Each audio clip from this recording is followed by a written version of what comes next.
If you're into stories where humans do the unthinkable, bend the laws of nature, and turn the galaxy upside down with nothing but stubborn audacity, you're in the right place. Don't forget to drop a comment with your favorite moment, and hit that subscribe button so you never miss when humanity shocks the stars again. Now, let's begin. They say the Zarnathi don't attend council meetings. They say they don't talk, don't negotiate, don't even acknowledge diplomacy.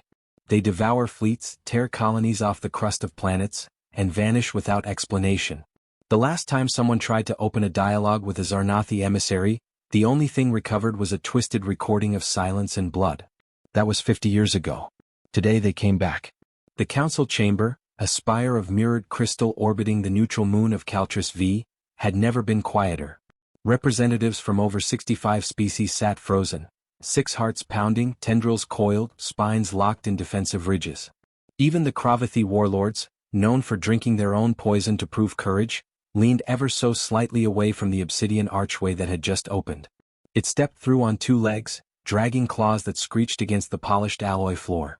A silhouette against the stars, 12 feet tall, scaled in overlapping plates that shimmered like volcanic glass. 6 amber eyes blinked in alternate rhythms, unblinking, unafraid. When it exhaled, the temperature in the room dropped. Breath like ancient stone echoed across the chamber. Then it let out a growl low enough to shake dust from the rafters. That's when the human stood up. Commander Eli Mercer didn't look like much by galactic standards. 6 feet of worn muscle, jacket slung over one shoulder, chewing something, gum or defiance or both. His boots scuffed, posture relaxed, eyes cool behind a pair of mirrored tactical shades even though there was no sun in this chamber. His name had been whispered in some circles. Hero. War criminal. Survivor. The only human delegate ever allowed to speak directly without a neural translator. He walked toward the Zarnathi like he was approaching a stray dog in an alleyway. No sudden moves, someone muttered. Probably the Valari ambassador. Her voice always trembled like wet silk. Mercer either didn't hear or didn't care. His hands were out of his pockets, fingers loose. Not raised, not trembling. The apex predator turned. Its lip curled, revealing 2 rows of serrated teeth. One breath from that thing could snap bones. Every species knew the Zarnathi weren't just killers. They were ancient. Unmapped. They'd evolved in Deathworld gravity so intense, most creatures would flatten on contact. They'd mastered dark space drives by instinct. No technology. No treaties. Just survival. And Eli Mercer reached out, and scratched it under the chin. Dead silence. The galaxy watched, not breathing, as this human stood in front of their worst nightmare and gently patted its snout. The creature blinked. Blinked again. Then, impossibly, the Zarnathi made a sound no living ambassador had ever recorded, a deep, rumbling purr. Not a growl. Not a threat. Something so deeply primal it confused every translation algorithm in the room. A Kravathy warlord coughed. The Valari fainted entirely. Several security drones primed plasma shots until their governors overrode the command. Someone dropped a data pad. It shattered on impact. Mercer gave the predator one last scratch and turned toward the chamber, as if nothing unusual had happened. "I'd like the minutes to reflect," he said dryly. "That protocol doesn't say anything about not petting the representative." The chamber exploded in noise. Shouts. Alarm klaxons tried and failed to override multilingual panic. The Zarnathi didn't move. It sat on its haunches beside Mercer, its tail, armored and ridged with spikes, casually thudding against the floor in rhythm with its purring. The galactic chair, a translucent being named Othaltruan, flickered in and out of visible light. What in the void just happened?" "Respect," said Mercer simply. "I earned it." "You," the Andrelian delegate stammered, her feathers flaring in purple-red distress. "You touched it. You petted the apex. It didn't dismember you. It didn't vaporize your atoms. It purred. They don't purr human. They eviscerate." Mercer shrugged. "You're welcome." A dozen species tried to talk at once, voices overlapping, accusations flying. Was this a threat? A manipulation? A hidden alliance? Had humanity weaponized something ancient? What gave him the right to do something so suicidal, and live? Eli Mercer didn't answer. He walked back to his seat, the predator padding after him like a trained beast. It sat beside his chair and remained there, tail curling around the leg of his desk. His breathing slowed. Its 6 eyes stayed locked on anyone who raised their voice above a whisper. It became very quiet again. From the far corner of the chamber, an archivist drone floated down from its perch, lenses spinning. Council records indicate no precedent for this event. No documented instance of physical contact between a delegate and a Zarnathi subject. No behavioral markers for docility. Species remains classified as ultra-hostile. Analysis, inconclusive. Mercer looked up at it and cracked half a smile. Might want to update your files. You are not authorized to, the drone began. He blew a bubble with his gum. It popped. The drone slowly backed up. The Zarnathi's breathing deepened, but it didn't rise. It sat like a guardian, like a sentry, like something that had decided, for reasons unknown, that it was home. The Galactic chair's lights shifted from confusion to something closer to fear. We will need a recess. A full analysis. Clarification of this relationship. I'll be right here, Mercer said, placing his boots on the desk. Me and Fong. A collective gasp. Fong? Athaltruan echoed. Mercer patted the beast's neck. Yeah. You can call him Ambassador Fong now. Seems appropriate. The Predator didn't object. And the chamber suddenly realized what had happened. Not an accident. Not a coincidence. Mercer knew this thing. He had history with it. But how? When? And why did the Zarnathi let him live? The questions outnumbered the species present. And every eye in the room turned to Mercer, who leaned back, smirking behind his shades, scratching behind the ear of something that should never have allowed itself to be touched. He didn't explain. He didn't need to. Because every species there understood one thing they had never expected to learn that day. The apex predator had just chosen its alpha. And it wasn't one of them.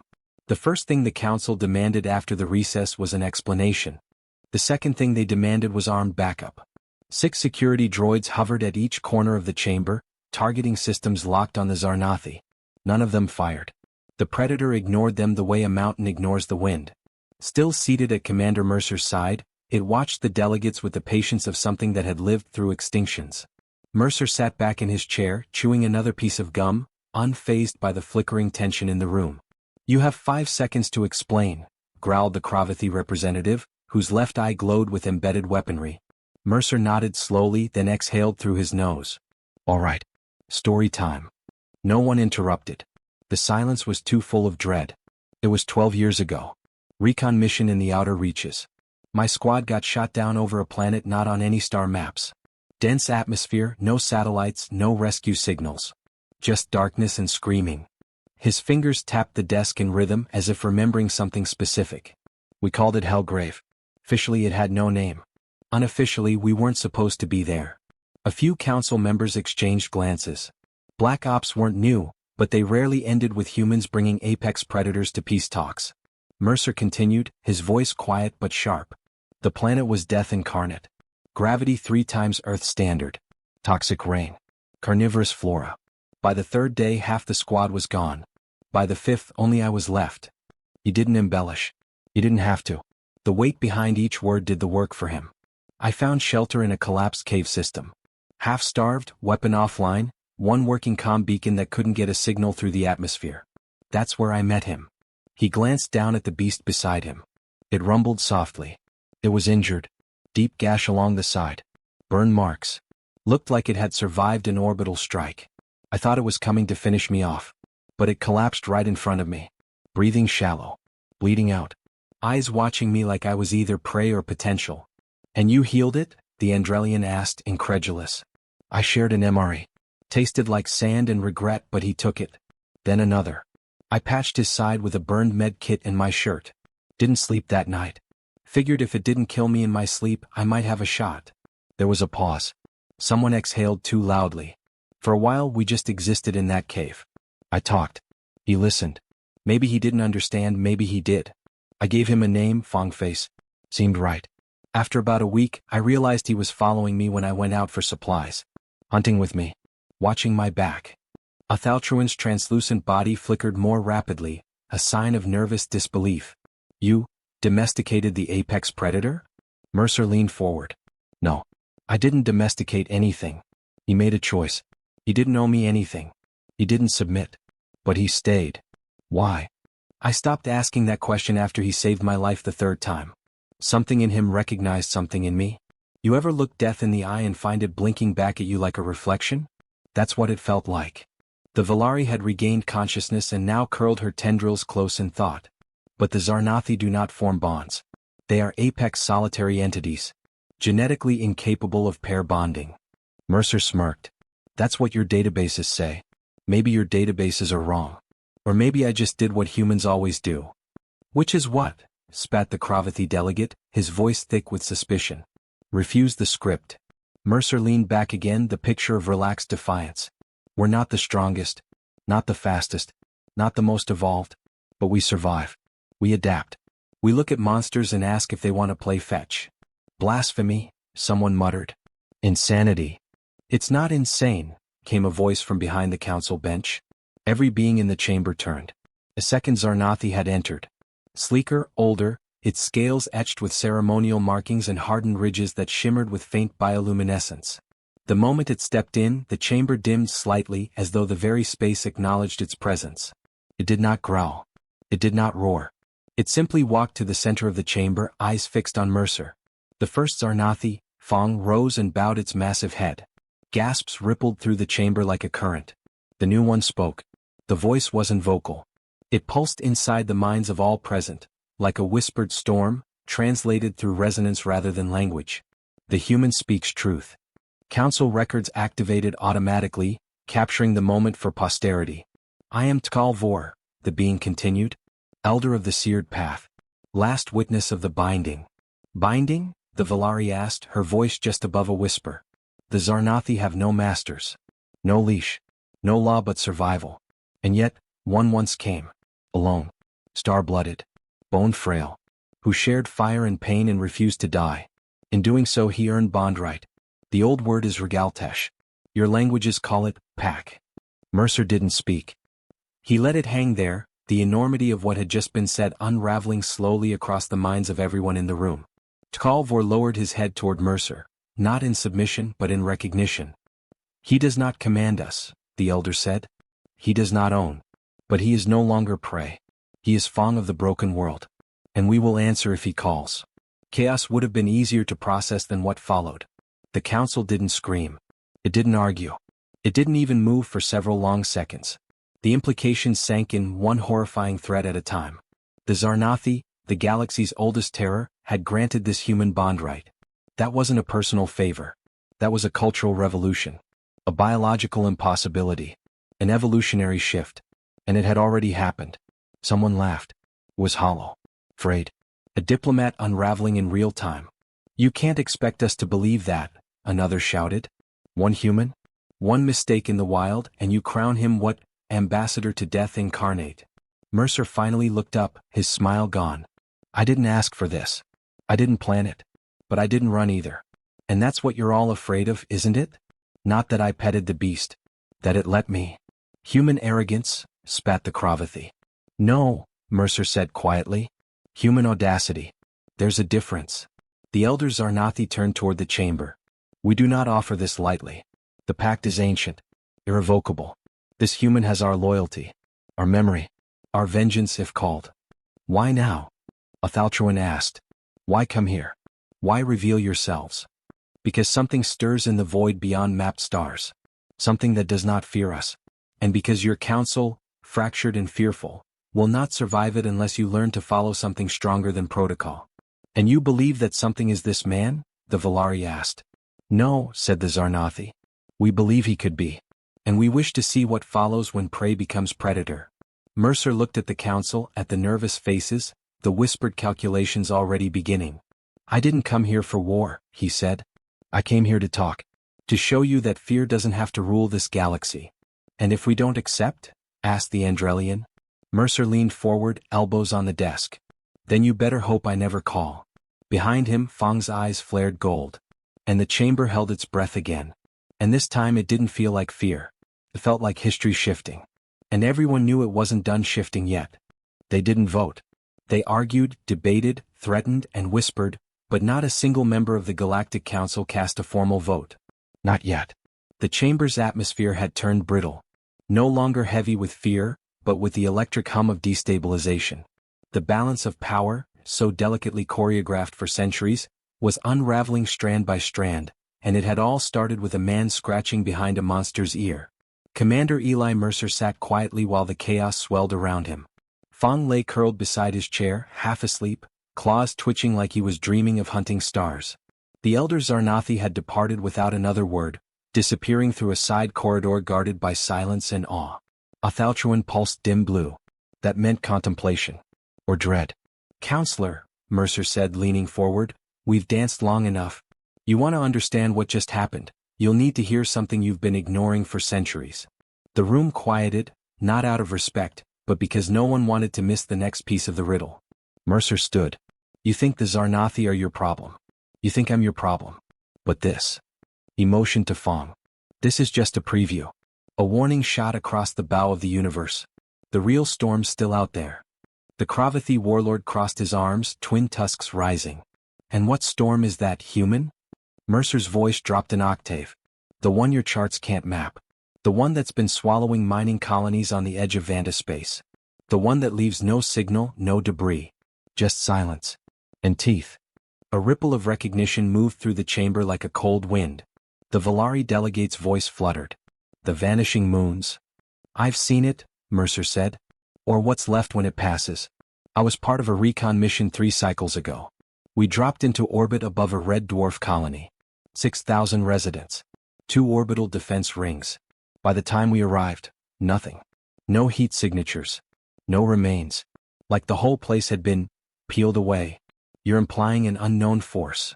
The Andrelian's feathers flared out in warning colors. "No. I'm telling you something's out there that scares the Zarnathi. Talvor didn't come here to chat. He came because they don't trust you. They trust me." "And why is that?" sneered the Kravathy.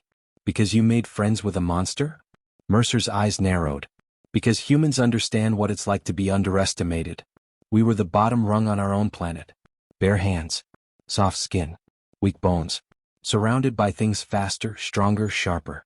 You know what we did?" No one answered. "We adapted. We made fire. We turned predators into partners. We didn't just survive. We thrived. Not because we were built for it, but because we refused to stay in the dirt." He stepped away from his seat now, pacing slowly. "Controlled. You measure strength in power output, in fleet size, neural weapon capacity. But humans? We measure strength in connection, in risk, in choosing to reach out when every instinct says run. That's why Fong listens to me. That's why he followed me. Because I didn't act like prey. I acted like family." Othaltruan flickered again. "And this is what you believe the galaxy must become?" "I believe the galaxy is about to face something that won't be swayed by treaties or plasma cannons. Something that doesn't want territory or trade agreements. It just consumes. And unless you start thinking less like a hierarchy and more like a pack, you won't stand a chance." "You're proposing an alliance," the Valari said slowly. "I'm proposing a redefinition. One where humans aren't just the upstart mammals on the edge of the map. One where we lead. Not because we're superior, but because we're different." The Kravathy slammed a fist into his palm, the sound like thunder. "You're mad. No one leads the council without lineage, without centuries of blood-vetted protocol." Mercer didn't flinch. "Funny thing about protocol. It never survives first contact with extinction." Silence fell again. And this time it wasn't rejection that hovered. It was consideration. Hesitation. The first frayed edges of belief. The Valari curled her speech filaments inward, a gesture of reluctant curiosity. "You claim humanity's value lies in its unpredictability. But that also makes you dangerous. Unstable." Mercer nodded. "That's true. We are dangerous. We are unstable. But we're also the ones who walk into caves with monsters and come out with allies. The ones who land on nightmare planets and build homes. The ones who lose and learn and come back sharper. You want survival? You need us." The Andrelian tapped into her console. "Your own species has fractured across 7 planetary factions. You're barely united. And yet here I stand. Not because I represent a planet. Because I represent an idea." "What idea?" asked Othaltruan, voice like silver wind. Mercer looked at Fong, then back at the council. "That fear is optional." He let that settle. And then, as if summoned by memory, the chamber lights dimmed. A security hologram flickered to life in the center of the floor. A live data stream. Emergency signal. Static at first. Then clarity. A mining outpost in the Eclipside belt. Or what was left of it. Broken spires. Silence. No life signs. Just a slowly spinning mass of derelict metal and a black smear widening across the stars. Wrong in shape, wrong in movement, too dark even for shadow. The Kravathy leaned forward. What is that? The voice from the signal was strained. Human. Terrified. This is Outpost 9, we thought it was a comet. Then we thought it was alive. Then the screaming started. We sent everything. No effect. No survivors. It doesn't kill. It devours. The feed cut out. Mercer exhaled. That was 3 hours ago. The council stared at the emptiness on the screen. Fong rose beside Mercer and made a sound that wasn't a growl. It was mournful. A death tone. A predator recognizing a greater predator. Mercer put a hand on its shoulder. They're already here. It was Othaltruan who broke the silence. What would you have us do? Mercer didn't blink. Stop pretending the rules still matter. You want to survive this? We need a coalition outside the playbook. Fighters, thinkers, monsters, misfits. All of it. No more silos. No more fear. And who leads this coalition? The Andrelian asked. Mercer looked around the chamber, slow and deliberate. I will. The words hit like an orbital strike. But no one shouted. No one laughed. The silence that followed was not disbelief. It was consideration. And fear. And the quiet birth of a new reality none of them were ready to name yet. The chamber doors opened not with ceremony but with urgency. The rhythm of boot falls echoed through the silence, not human, not mechanical, but unmistakably warborn. 12 Kravathy warriors entered, draped in battle shrouds, eyes glowing like forge embers. Their weapons were ancient, ceremonial blades forged in solar crucibles, their edges humming with magnetic venom. They did not speak. They didn't need to. The lead warrior, a brute twice Mercer's size with tusks that glinted like carved obsidian, stepped forward, turned to the council, and spoke in perfect, razor-flat common. We challenge the human. Every delegate froze. Othaltruan's form pulsed violet in alarm. Challenge? He dares seek leadership, the Kravathy growled. He must prove his claim. Through right. Through blood. Mercer stood slowly. He didn't reach for a weapon. He didn't glance at Fong. His hands remained at his sides, fingers loose, chest still. Let's get something straight, he said. I didn't come here to be your warlord. I came to stop you from getting eaten alive by something worse. That is not how our code works, the Kravathy answered. You lead or you kneel. Fong growled, rising with muscles coiled and eyes narrowed. No, Mercer said gently, placing a hand on the beast's neck. This is mine. The Kravathy warriors parted, forming a ring. The council watched as Mercer stepped into the center. The floor adjusted automatically, recessing into a combat pit. Gravity shifted slightly, pressure increasing. No shields. No weapons. Just flesh and resolve. The Kravathy pulled off his shroud, revealing a torso crisscrossed with scars and ritual brands. He stepped in, gripping his blade in both hands. You die, he said. Not today, Mercer replied. The Kravathy charged. Time slowed. There was no cheering. No commentary. Only the whisper of movement, the grind of flesh against metal, the weight of bone meeting bone. Mercer ducked under the first strike, pivoted, and drove his elbow into the warrior's ribs. It barely staggered him. The second strike came faster, diagonal and vicious, slicing open Mercer's jacket and leaving a red welt across his chest. He didn't fall. He smiled. You hit like gravity training. The Kravathy snarled and lunged again. Mercer moved differently, less like a soldier, more like a survivor. No elegance. No formality. Just instinct honed by horror and failure. He took hits, but each time he returned them sharper. The tide turned. Blood painted the floor. Finally, the Kravathy swung high. Mercer caught his arm. Twisted. Snapped it at the elbow with a crack that echoed. The blade clattered. The warrior fell to his knees, gasping. Mercer didn't finish him. He stepped back. Now do you get it? He said, panting, chest heaving. I'm not your alpha. I'm your answer. The Kravathy looked up slowly, eyes flashing with the pain of defeat, and the weight of understanding. Then he lowered his head. Tooth and claw, he said, voice low. Tooth and claw, Mercer repeated. The pit floor rose again. The council stood still, motionless. Mercer's blood stained the metal, but his stance didn't waver.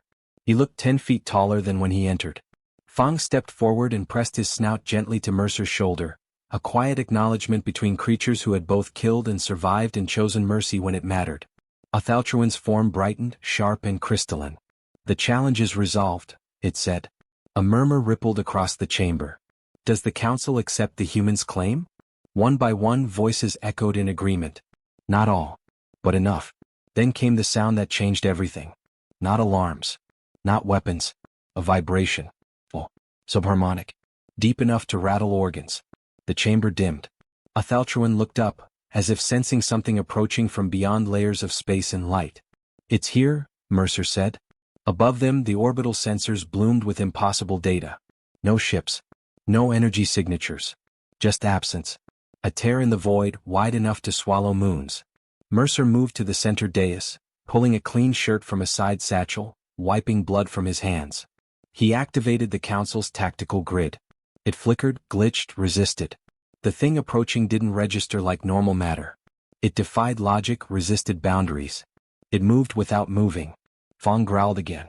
But this time it was more than warning. It was fear. Mercer zoomed in. A shadow. Fluid. Not quite shaped. It was advancing toward a populated sector. 12 billion souls across 4 orbital cities. The Council waited for orders. Mercer gave them. Evacuate the outer colonies. Pull your ships back but leave the relays open. We want that thing to see us watching. No more hiding. And the cities? The Valari asked. They'll hold. Mercer looked out the window into the emptiness of the stars. Because we will. You have a plan? The Andrelian asked. No. But I've got something better. He turned and gestured. Fong stepped forward. Behind him a second figure emerged. Another Zarnathi. Then 2 more. All cloaked in shadow-black armor, eyes burning. A full delegation. Wordless. Ready. You fought alone too long, Mercer said to the chamber. Now you fight with us. The room didn't erupt. It didn't need to. The silence that followed was electric with purpose. Athaltruan flickered gold unity. For the first time, it said, the apex does not walk alone. No, Mercer said. Now the apex follows. He looked out the window again. And somewhere beyond the stars, the darkness stirred. And this time, it would meet something it couldn't swallow. A pack. Led by a man who once petted death and called it friend. The silence that followed the final pulse of the supervoid collapse was unlike anything they had heard before. Not quiet, because sound still moved, wind still stirred, the stars still sang, but something deeper. A kind of spiritual stillness. The void was sealed. The beast beyond the black had retreated or been banished, perhaps forever. And the human had done it. Not by force. By loyalty. Yarrick stood at the edge of the fractured tribunal deck, his combat jacket torn, one gauntlet gone, his knuckles bloodied. But his face was calm. Radiant even. Beside him, Vorta knelt, one massive paw on the crystalline floor, his elongated head lowered, golden eyes shut in deference. The apex predator, the unstoppable Zarnathi, was bowing. Not out of defeat. Out of choice. 1,000 delegates from 100 species stared, paralyzed. The Yulari, once enemies of the Zarnathi, had no words. The Skell, gelatinous and prideful, had stopped muttering completely. Even the Archon High Voice, who had not stood for anyone in 700 cycles, had risen silently from her levitating throne. The bow was a symbol. But Jarrek's stillness was power.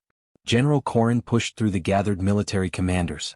His polished ceremonial armor was smeared with blood and plasma, but his posture remained tall. Behind him limped Tala, the young diplomat whose trembling voice had once opposed Jarrek's apex protocol. Now she walked straight-backed, tears on her cheeks, no longer afraid. You did it, she whispered. Not to him. To herself. Vorta rose. Yarrick turned. And in the shared hush of civilizations he spoke. They said he couldn't be tamed. They said we couldn't trust him. They said war was all he knew. But war made us brothers. Loyalty made us something more. He looked across the chamber not as a man making a speech, but as a soldier calling his species to account. You feared what we bonded with because you never understood why we could. We didn't dominate. We didn't enslave. We earned it. Through pain. Through fire. Through sleepless nights where death circled just beyond the heat of our fire. He looked down at Vorta, then raised his voice. We survived together. We bled together. He stood between me and death more times than I can count. Not because I ordered him. Because he chose to. The chamber was frozen in time. And now, Yarrick continued, the void is gone. Not by your fleets. Not by your technology. But by something none of you knew how to weaponize. Trust. One delegate choked back a sob. Another dropped their datapad. No one dared move. No one interrupted. This is what humans are. We are chaos. We are fire. But we are loyalty. And if you stand with us, truly stand, we will never let you fall. The lights dimmed slightly as the tribunal systems rebooted, flickering to life again after the energy surge. Holograms spun overhead. Star charts recompiled. The readings were clear. The void rupture was closed. The balance had returned. But a new name began to spread across the whispers of the council, passed from tongue to tongue, some reverent, some afraid. Awful. Not just for the predator. For the human who led him. Not a commander. A peer. A myth reborn in flesh. Later, beneath the fractured canopy of the embassy garden, Yarrick sat quietly. Not as a warrior. Not even as a hero. Just as a man. His boots were muddy. His knuckles still raw. But his expression held peace for the first time in years. Vorta rested beside him, curled like a massive feline under the glowing alien tree roots. The predator's breath was slow, calm, chest rising and falling in a rhythm synced to Yarrick's own. You could have killed them all, Yarrick muttered, glancing sideways. But you waited. You let them see. Vorta blinked slowly. You're smarter than they ever gave you credit for. The Zarnathi chuffed in mild amusement. A sound Yarrick had learned to interpret as smug agreement. Guess that makes two of us. Behind them the doors hissed open. Tala approached carefully, a crystalline tablet in her hands. Her eyes were red but bright. They're drafting a new pact, she said. Something bigger than the old accord. They want you to represent Earth. Yarrick didn't turn. You mean they want a leash on the one species they couldn't predict? She sat beside him, her presence quiet. Thoughtful. No, she said after a moment. They want a spine. Yarrick chuckled. A real laugh. Short. Grounded. Then I hope they're ready for the teeth that come with it. The stars overhead burned steady now. No longer warped by fear.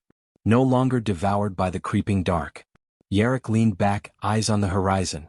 They'll never forget what they saw today. Tala nodded. Neither will we. Vorta's ears twitched as a soft breeze stirred the glowing leaves. So what now? She asked. Yarrick exhaled slowly.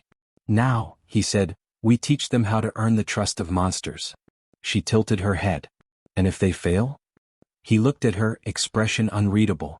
Then we remind them who stood with the monsters when the stars went black. A new dawn rose, not of suns but of understanding. And at its center, human and apex stood side by side. Not as master and beast, but as equals. And as legend.